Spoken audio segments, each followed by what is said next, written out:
রাজধানীর শাহবাগ চত্বরে সড়ক অবরোধ করেছেন বৈষম্যবিরোধী আন্দোলনের শহীদ পরিবারের সদস্যরা। বৃহস্পতিবার 6 ফেব্রুয়ারি বেলা 11:30টার পর থেকে সড়ক অবস্থান নেন তারা।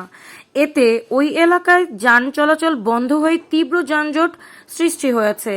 2024-এর জুলাই-আগস্টের গণঅভ্যুত্থান সংঘটিত সব হত্যাকাণ্ডের আসামিদের দ্রুত গ্রেফতার ও বিচারের পাশাপাশি শহীদ পরিবারের ন্যায্য দাবি আদায়ে সড়ক অবস্থান নিয়েছেন তারা।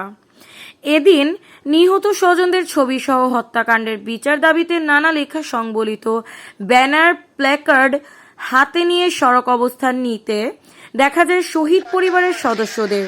এতে সায়েন্স ল্যাব থেকে শাহবাগ হয়ে মৎস্য ভবন এবং কাকরাইল থেকে শাহবাগ হয়ে ঢাকা বিশ্ববিদ্যালয় অভিমুখী উভয় লেনেই যান চলাচল বন্ধ রয়েছে। সরকারি চাকরিতে কোটা ব্যবস্থা বাতিল করে 2018 সালে সরকারি জারি করা পরিপত্র পুনর্বহালের দাবিতে তৃতীয় দিনের মতো ঢাকার শাহবাগ মোড় অবরোধ করেছেন বিপুল সংখ্যক শিক্ষার্থী ও চাকরি প্রত্যাশীরা। ফলে দেখা গেছে তীব্র যানজট। মিছিলটি বিশ্ববিদ্যালয়ের মুক্তি ও গণতন্ত্র ত্বরণ, ভিসি চত্বর, রাজু ভাস্কর, দোয়েল চত্বর হয়ে হাইকোর্টের সামনে দিয়ে মৎস্য ভবন ঘুরে শাহবাগ এসে অবস্থান নেয়। এতে শাহবাগ মোড়ের চারপাশের রাস্তায় তীব্র যানজট তৈরি হয়। উল্লেখ্য, 2018 সাল পর্যন্ত বাংলাদেশের সরকারি চাকরিতে 56% কোটা প্রচলিত ছিল।